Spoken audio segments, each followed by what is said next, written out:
right, let's hit the field. Well, it was the final day of the road trip. Yankees trying to avoid a sweep at the hands of the Detroit Tigers and have a .500 road trip before they head back to the Bronx.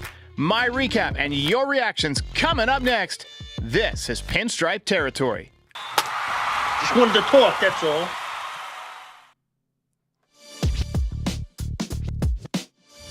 How's it going, everybody? Welcome back. Welcome back. Devin Williams is a thrill a minute.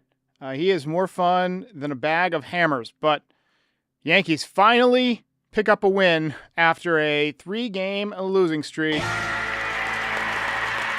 First road trip is in the books, and the Yankees head back to the Bronx to face the Giants Friday night. I am going to do a voicemail show tomorrow morning at 10:30 in the morning. So if you have thoughts on this series, thoughts on Devin Williams, thoughts on Max Fried, the bullpen, the upcoming Giants series, call in. Let's have fun. Let's have a good show. Outstanding performance by Max Fried today. Big 2-run home run from Ben Rice. We'll talk about how great Max Fried was, 11 strikeouts, no walks. But first, I do want to give a shout out to Jack Flaherty, who had a revenge game. I still think the Yankees should have picked that guy up last year when they had the chance. They didn't like the medicals, how his back looked, and apparently that was a problem for him in free agency as well. Dodgers ended up picking him up last year, and obviously he won a World Series with him. But then he sat in free agency for a while, begging for a contract, and anybody could have had him. We had him on Foul Territory, and he was talking about how teams just weren't offering money. He's really good friends with Max Fried, who had already signed with the Yankees. They went to high school together. If the Yankees made him a decent offer, he probably would have signed. He might have even taken a 1-year deal. Normally, I say avoid pitchers who've had injury issues, but my concern is mostly with arm injuries, shoulder injuries. Back injuries can be a problem. We saw that with Carlos Rodon in his first year with the Yankees. But look, he looked pretty damn good to me. So the Yankees scouts missed on that one, and their medical people missed on that one. But let's get to the game recap. Let's get it going.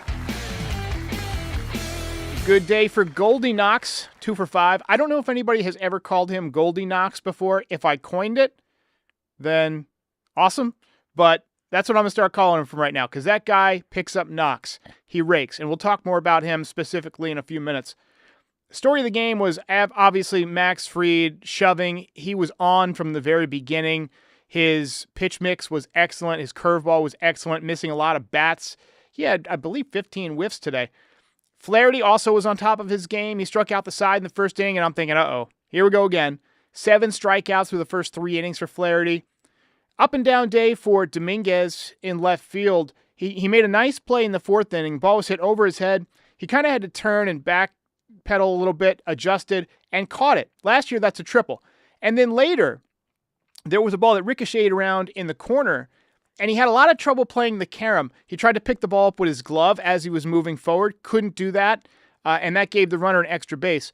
For the kids out there who play the outfield, if the ball is rolling on the warning track or if it has come to rest on the warning track, and this applies for pitchers with slow rollers too that are in front of the mound, what you want to do when you get to the baseball is you want to grab it with your bare hand and you want to push down on it, right? This stops its momentum, this stops its spin, and it allows you to set your grip and get a good grip on the baseball so that you can hit the cutoff man or throw it to first or whatever you're doing with the baseball.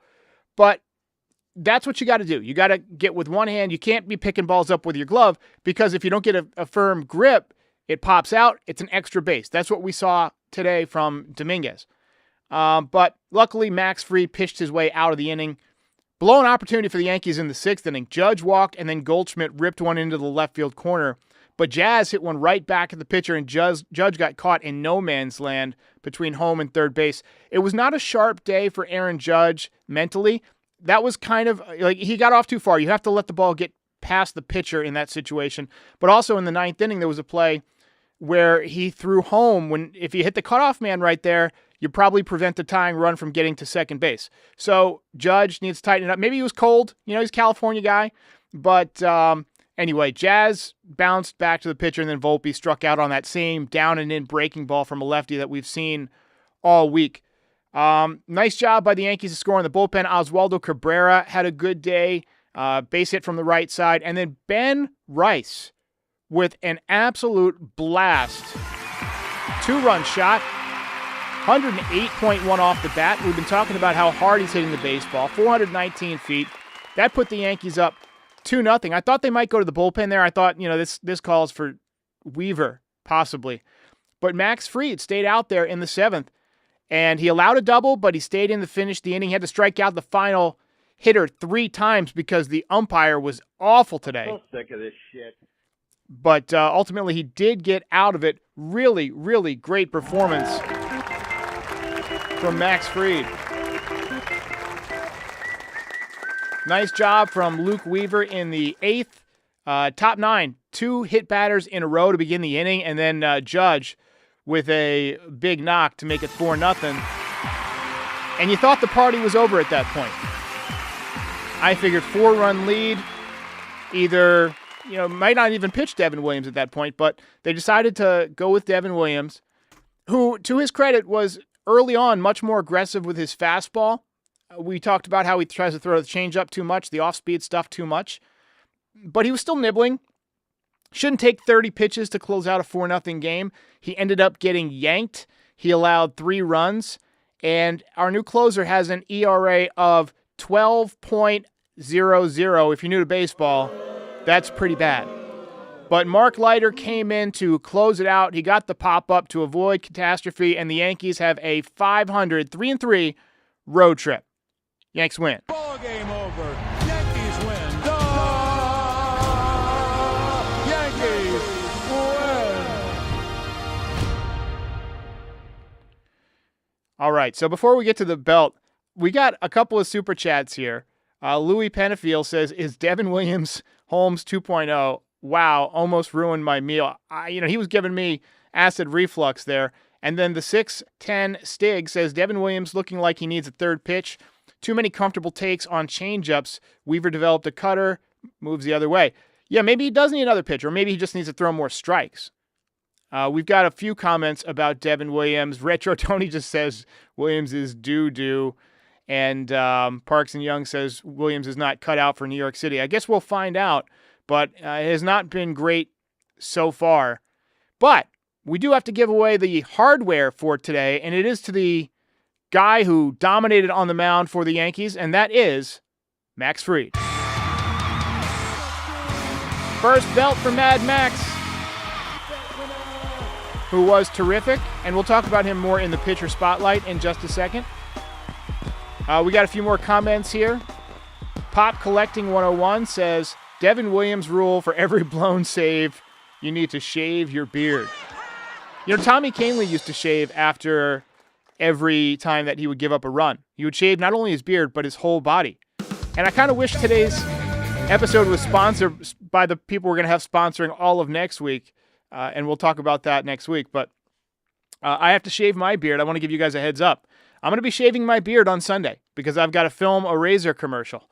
So next week, Monday, we're going to have the baby face. The reason I grew a beard in the first place because I felt like my face was kind of getting a little too puffy. I was gaining a lot of weight. So maybe now that I've lost a little bit of weight, it won't look so bad. But hopefully by this time next week, we'll at least have the 5 o'clock shadow back. But we are going to shave on Sunday. All right, let's talk about the man of the hour, Mr. Max Fried. He was making his 3rd start of the season. Obviously, you see the line, fantastic. 97 pitches, 66 strikes. He had 15 swings and misses. The velocity dipped a little bit today. You expect that in the cold. It's tougher to get loose in the cold. It had been over 98 miles an hour in each of his first 2 starts. Today it was 95.9. And I thought his hardest pitches were in the 7th inning. His season ERA now 1.56, so definitely picking up the slack a little bit after the season-ending injury to Garrett Cole. I thought it was important that the Yankees got a stop today, right? I always love a good stopper. David Wells was a stopper. Andy Pettitte was a stopper. 2 of my favorite pitchers ever. Masahiro Tanaka was a stopper. Somebody who picks up a win after a loss or after multiple losses to avoid those loss streaks from compounding. And he was just going right after hitters today. He was pounding the zone with the fastball, completed 7 innings with less than 100 pitches. He was pulling the string on the changeup. He always has a good curveball, but I thought the curveball today was especially sharp. He was backdooring it. He was throwing it away from the lefties. He was mixing and matching, and he looked supremely confident out there today. So outstanding performance by Max Fried.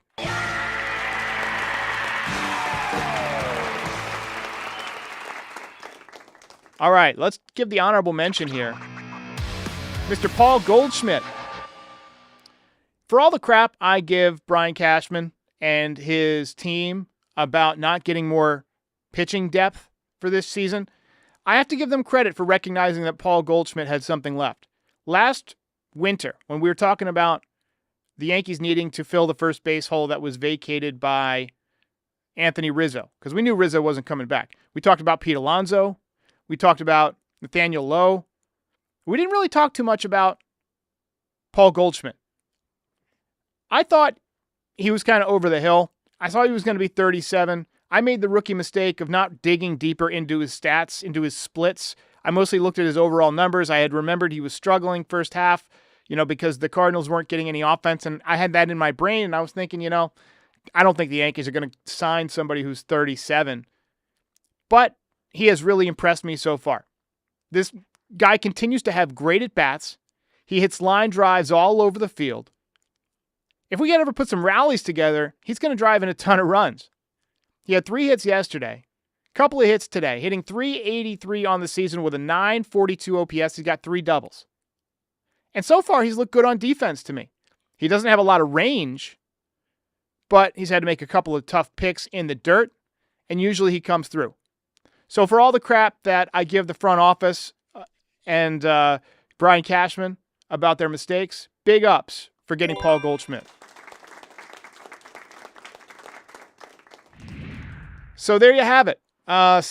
Series in the books. Let's get your key takeaways, basically. Carlos Rodon, obviously, he was bad again. Carlos Carrasco was even worse. Bats were extremely cold. Not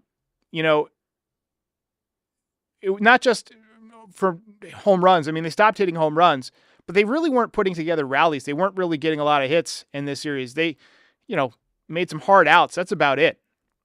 And even today, they had some opportunities to get rallies, but just didn't come through. Hopefully coming back to warmer weather than you have in Detroit heats up the bats a little bit. I still think they're going to have problems with lefties. They continue to see a lot of lefties. They're going to continue to see a lot of lefties because they're not hitting them. I think Ben Rice has held his own against lefties, but Jazz Chisholm looks completely lost against them. And Dominguez looks lost against them as a right-handed hitter. And again, max effort today from Max Fried. That'll make the flight a little bit easier for those guys. And they will take on the Giants, who I haven't looked at what they've done today, if they've played today, but 8-3 record, second in the NL West behind the Padres. 2.61 team ERA, which is second in Major League Baseball, 2.72 ERA on the road. So they can pitch, and they play good defense. They got Chapman at third base. I got some really good defensive players. 12 home runs total, though. They're not a power-hitting team, and the Yankees should be able to win at least 2 out of 3 at home. The Yanks are going to need to start hitting again, though. They did not hit a lot in this series. Hopefully coming back home, warmer weather, more friendly confines will help this team out a little bit. Quick word from our sponsor today, which is Hungryroot, and then back to take some voicemails and comments.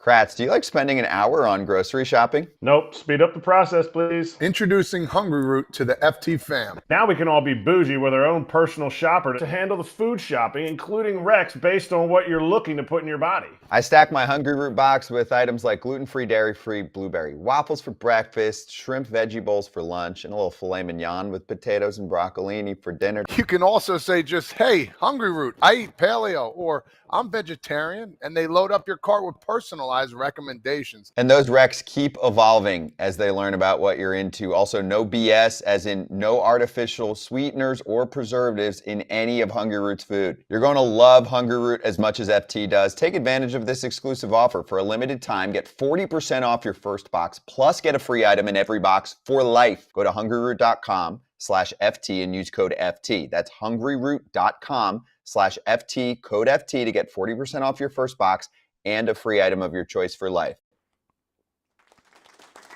All right. Shout out to Hungryroot. All right, so we got some comments here that I want to mention. Collaborative Filmwork says, what's with Jazz and all of his whiffs? And then we've also got a call on Jazz. What's up, Derek? Wanted to throw this out there, see what you thought. It's pretty much a Jazz-centric voicemail here. I'm in favor of dropping this guy down the lineup. I don't think he has any business being in the top half of the lineup. Definitely not protecting Judge. That's for sure. He's already leading the American League in strikeouts. He has a 200 batting average, and the guy just swings for the fences all the time. Yeah, so I'm going to stop you there because it goes on more of the same, but I appreciate the call as always.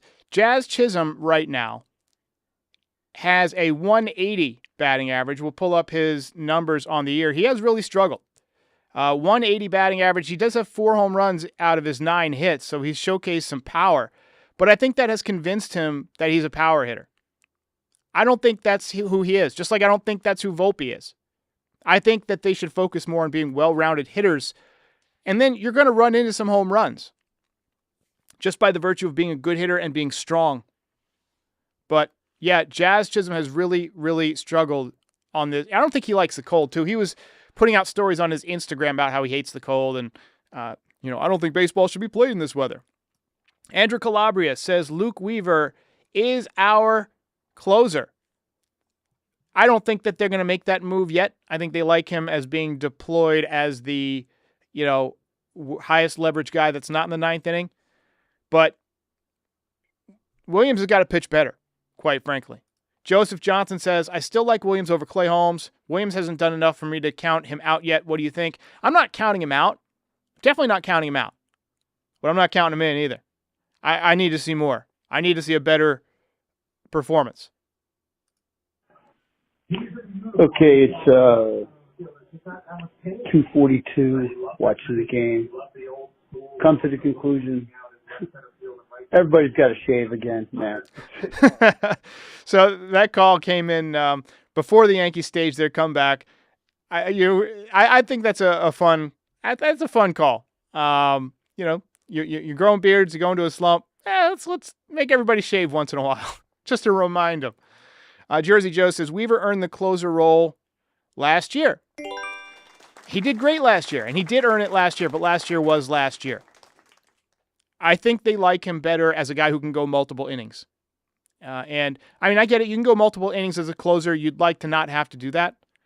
I think they feel comfortable deploying him in the 7th and 8th once in a while. Same thing with Loaizaga. They probably won't do that right away, but he's kind of got that same kind of arm where he can get 6 outs. Hey, Derek. Paul in Seattle. Yeah, I loved your show for the last couple of years. I'm just looking again at the first inning, and it reminded me of the extras the other day. Yankees have a, a bunting problem. They fail to bunt people over and play small ball, especially when they're struggling to score any runs. So let me know what you think about that. Thank you. Appreciate all you do. Bye. Yeah, they've struggled with the fundamental aspects of the game for years, including bunting. Val in NY says Jazz got home run happy. He can't hit for nothing. Tough series for Jazz. BRT 520 says Weaver, 4 games, 0 ERA, 5 1/3 innings, 1 hit, 6 strikeouts. Williams, 4 games, ERA of 12, 3 innings, 5 hits, 5 strikeouts. Weaver is our closer. I'm not going to argue with your stats. He has pitched better, but you're not the closer until you're given that role.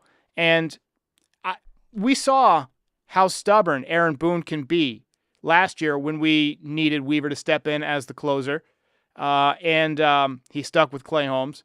And until Devin Williams, that's a Freudian slip there, finally gets to the point where Boone can't take it anymore, he's going to keep getting that opportunity. Now, Devin Williams historically has been a very good closer. Conditions have not been great. New team, adjustment period.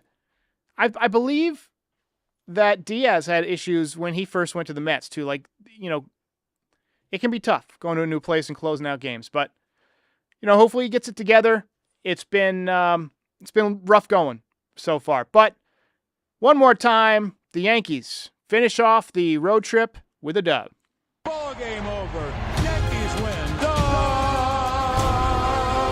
Yankees win. All right, ladies and gentlemen, reminder to call into the voicemail. You see it on your screen, 718-899-1068. We're going to do a voicemail show tomorrow, 10:30 a.m. Follow on all your favorite podcast platforms. You see the social addresses on your screen. Follow me on X at Pinstripe Derek, on Instagram at Pinstripe_territory, and on X at Pinstripe Pod. My boy Aiden manning most of those accounts, but always post once in a while. I shouldn't say always post once in a while. That doesn't make any sense, but I do post once in a while, so worth a follow. All right, ladies and gentlemen, we'll see you next time. Hey, while I've got you here, be sure to like the video and subscribe to the channel. Pinstripe Territory is the official Yankees podcast of the Foul Territory Network. We are home to the #1 most watched MLB postgame show on YouTube since 2021. We're here after every Yankees game and for reactions to all the best news and rumors during the offseason. Be a part of the show by calling into the voicemail 718-899-1068. Try to keep it clean for me. And if you ever miss us on YouTube, be sure and subscribe on all your favorite podcast platforms. Go ahead and rate us 5 stars. It'll help other people find the show. Thanks for watching. See ya.